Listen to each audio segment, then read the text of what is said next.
Bismillahirrahmanirrahim. Suyutiniki şu Ömer radhiyallahu anhu hakkındaki bayanlarını Halifeler Tarihi namlı kitabından okuvatımız. Bugün Ebu Bekir ve Ömer hilafetke en layık adamlar diye başkalardan degan mavzuda so'zlamoqchi. Endi Sufyan Savri degan katta büyük alimlardan bu kishi deydi.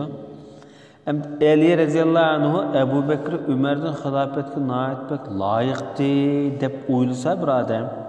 O Ebu Bekir'ni, Ömer'ni, muhacir ensarlarni, yani aşı işkaylarni halif qilib tanlagan bu sahabalarni xato ish qilgan degan bo'ladi degan. Çünkü bu adamın hilafeti işkaylarni ensari muhacirlarniki ittifoqi bilan erkin, haqiqiy bunda saylam orqali bo'lganda tunji bu hilafet mensibi. Endi Şerik degan olim Ali'ni Ebu Bekir Ömer'den şu hilafetga eng loyiq birinchi deb qilgan adam buni yaxshilik adam degan. Ebu Usam degan kishini deyishsa, bularni hemisi şu davrdagi tabiin yoki büyük şu öz davrining olimlari bo'ladi.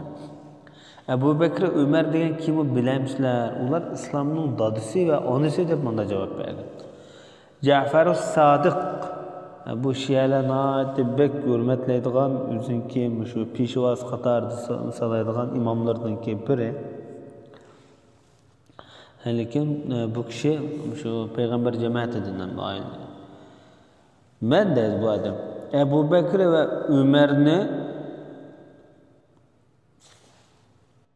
yomonlik sifatlaydigan odamlarni men bezar deb shunaq degan ekan bu adam.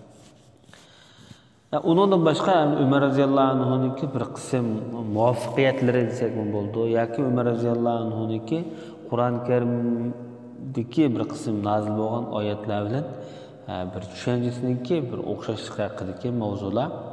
Hatta 20dek mavzuda temada yoki 20 qitimliq Kur'an-ı Kerim'deki bir kısım ayetler Ömer radhiyallahu anhu'nunki fikrini qo'llab, ma'qullab nazil qilingan deydi. İbn Merdavi Mujahid degan olimlar rivoyat qilsa, Ömer radhiyallahu anhu bir fikrini o'tirib qo'yatdi. Bu orqali shu fikrni qo'llab Qur'on tushadi deydi. Ibn Sakir Ali radhiyallahu anhu deysa, Qur'oni Karimda Ömerning ra'yini qo'llagan, Ömerning fikrini qo'llab tushgan oyatlar bor degan. İbn Ömer marfu holatda, ya'ni Rasululloh ulan holatda kishilar bir narsa deydi, Ömer bir narsa deydi, Qur'on Ömerning degan narsani qo'llab nazil bo'ladi deb bundoq sifatlagan.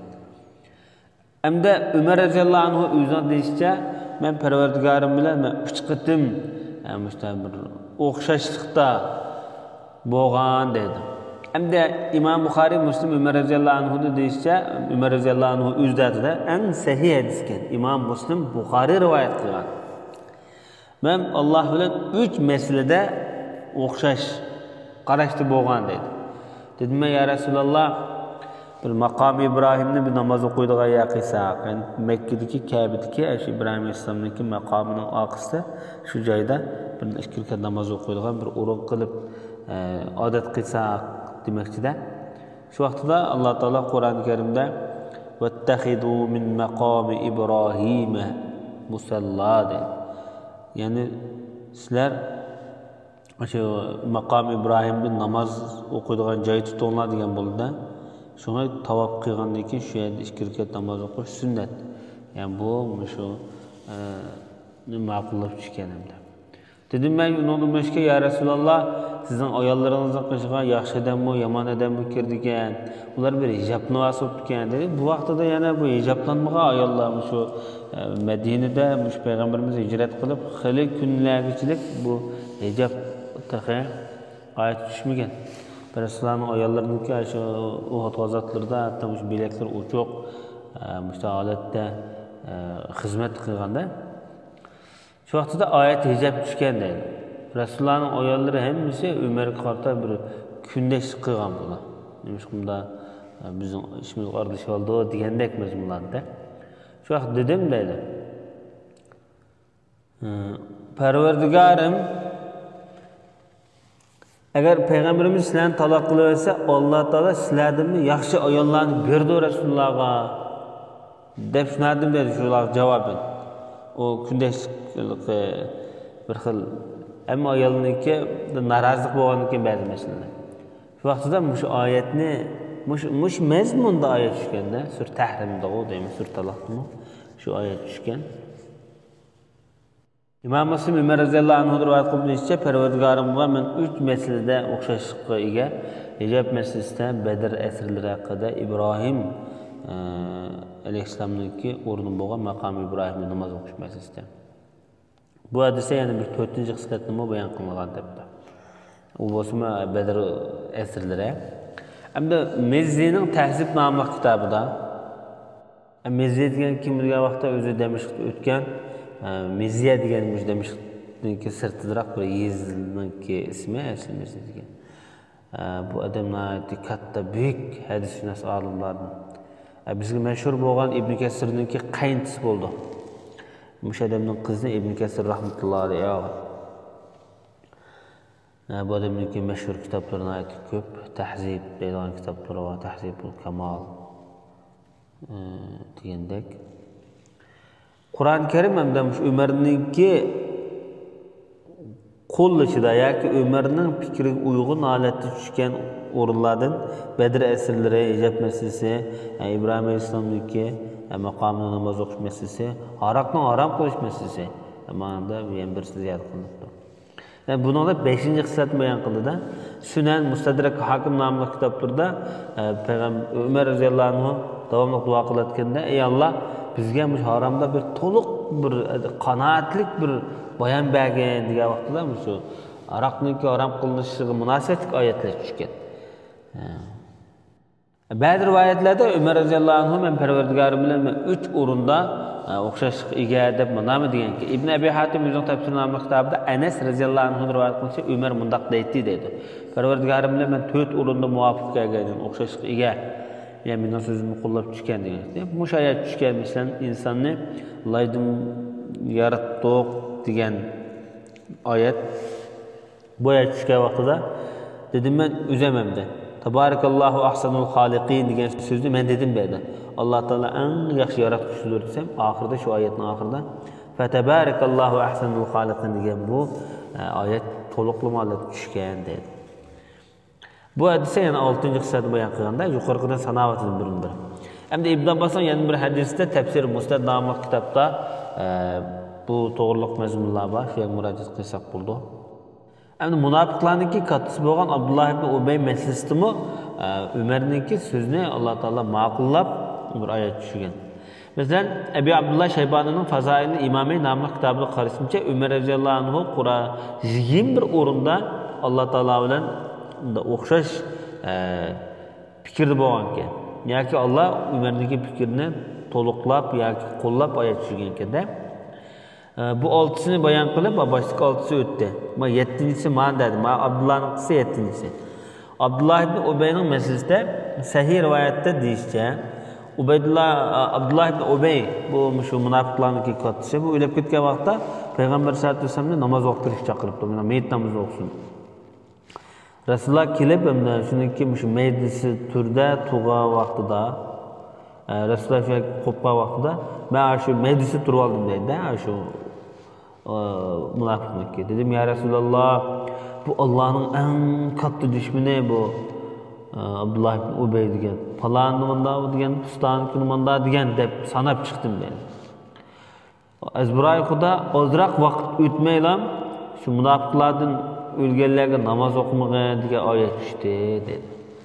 Yani Umar roziyallohu anhu cheklab dedi, manda degan tursa, manda degan tursa o'qimsan olmam degan vaqtda shuni qo'llab bu oyat tushgan demoqchi.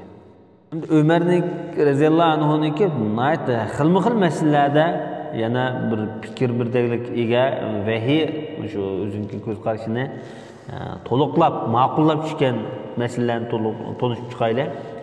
Mesela 8-si aroq va qimor masalasi so'raydi degan masaladami? Namozga sizlarni mu'minlar bilan yaqinlashmanglar mashq holatda degan. Mana bu oyat Sura Maidada bayon qilingan.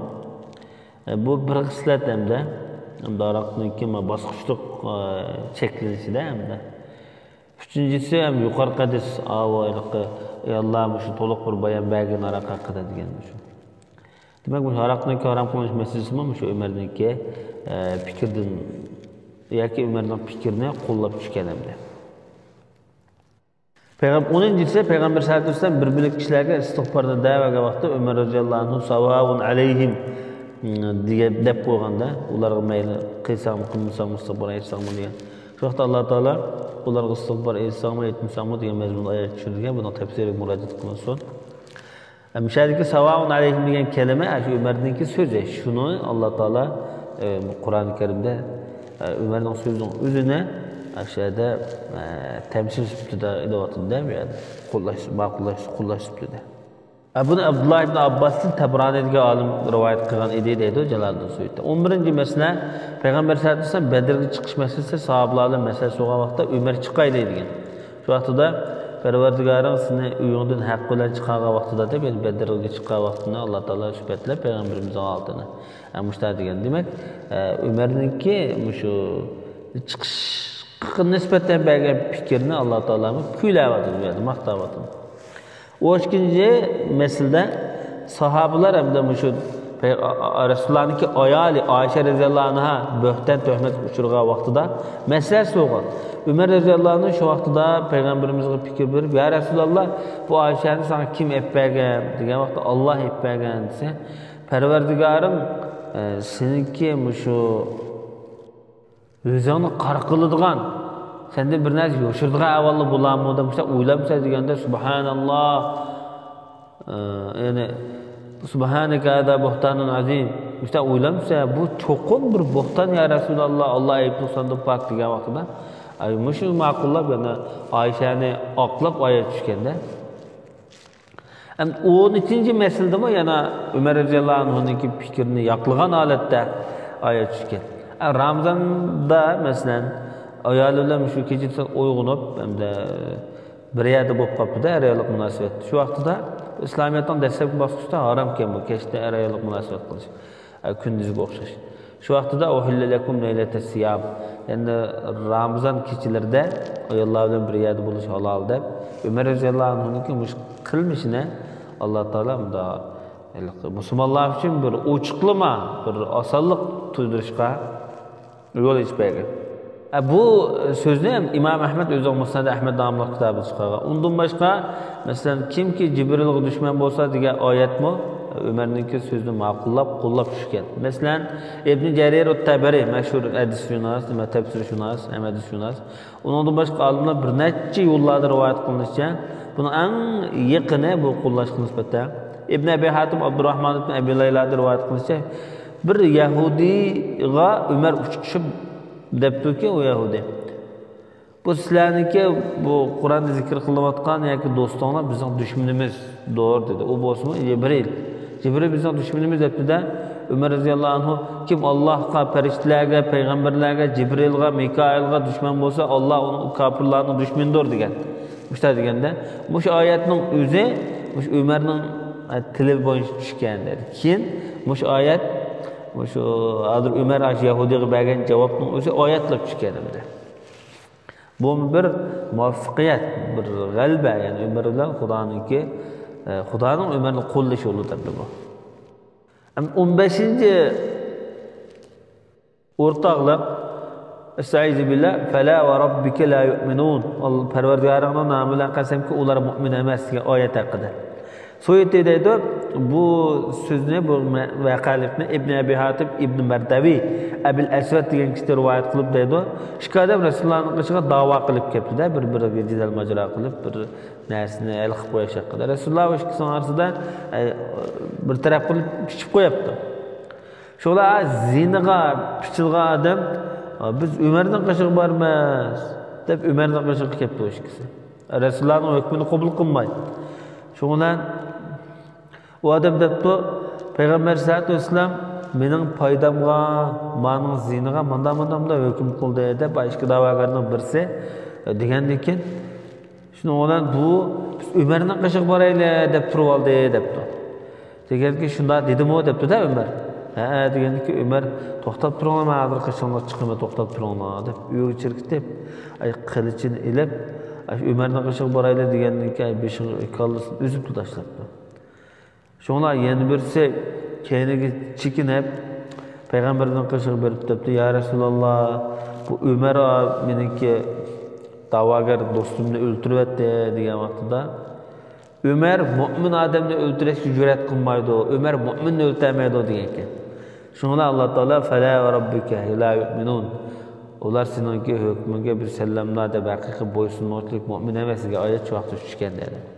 Demek ki ölgüçiniki qenne bir kaqyl etken peygamberimiz berdi. Yani kafir süpde ölgende bu adam.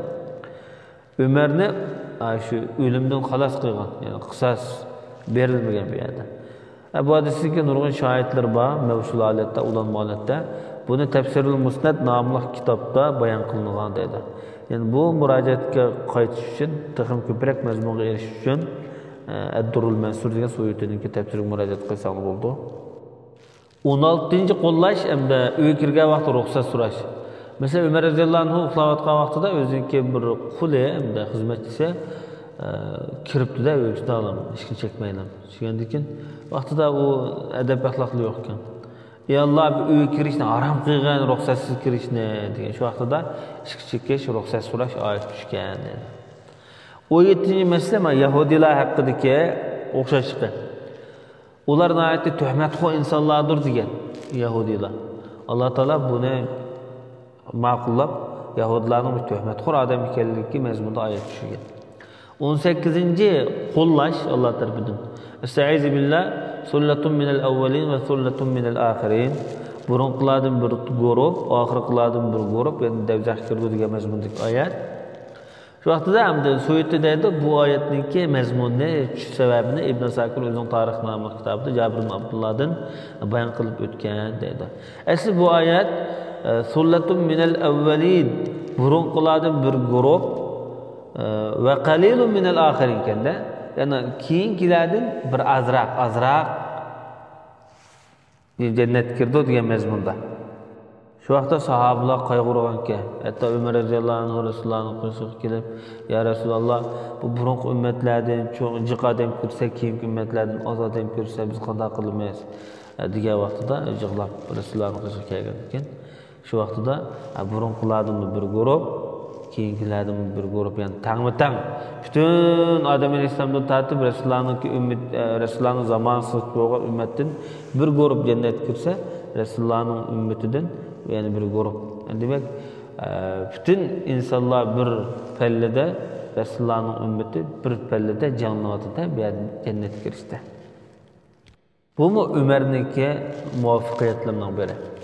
Hem 19-njy muvaffakiyeti Kur'an-ı Kerim'de aslida estağfirullah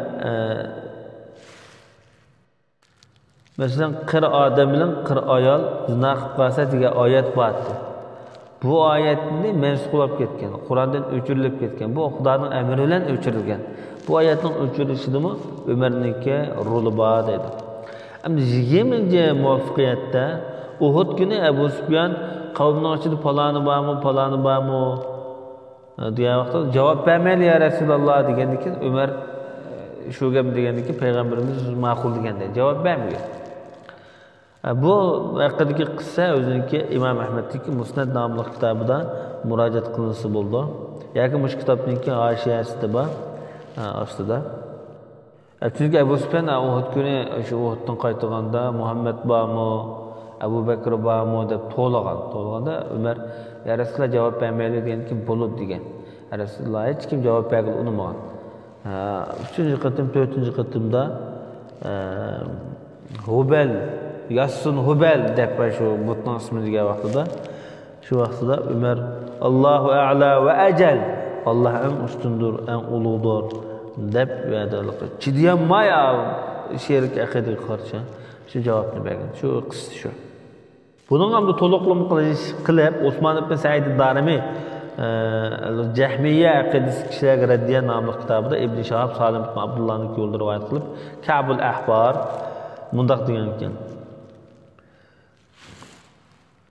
Osman podshohidan zemin podshohiga va esit bularning holi esit deb bunda dunyoda amal tutgan podshohlarga zolimlarga nisbatan o'sha beddua qilayotgan vaqtida Umar roziyallohu anhu degan ekan, lekin o'zidan hisob oladigan odillarning sirtida ularga bu beddua tushmaydi. Yani ular bu duodan bedduadan xoli demoqchilar. Degan vaqtda Ka'b shuna degan, Ka'b ibn Ahmar. Allohning nomiga qasamki, men Tavratda mushda ko'rgandim. Tavratda mush shaklda ko'rganman debdi. Deganki Umar Allohga shukr qilib sajda qilgan dedi. Onundan boshqa hamda İbn Adi degan kishining Abdullah ibn Nafi'ning yo'lida rivoyat qilishicha, ham zaifroq rivoyatga shunday bo'lsa, bu kishi dadasidan Abdullah ibn Umar rivoyat qilib, Bilal radhiyallohu anhu azayat qilgan vaqtda dastlab azanda ashhadu an la ilaha illalloh deb azayat etdi. O vaqtda ashhadu anna Muhammadur rasululloh yo'q ekanda, ayqada. Yo'qda ya alas-salat deb to'laydi ekanda. Umar radhiyallohu anhu shu vaqtda bunday deb ekan. Ashhadu anna Muhammadur rasululloh degan ashhadu an la deb bo'liblam degan ekan.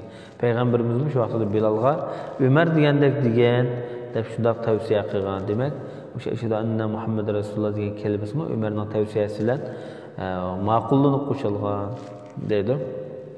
Va sallallohu ala nabiyyina Muhammad va ala alihi va sahbihi ajma'in.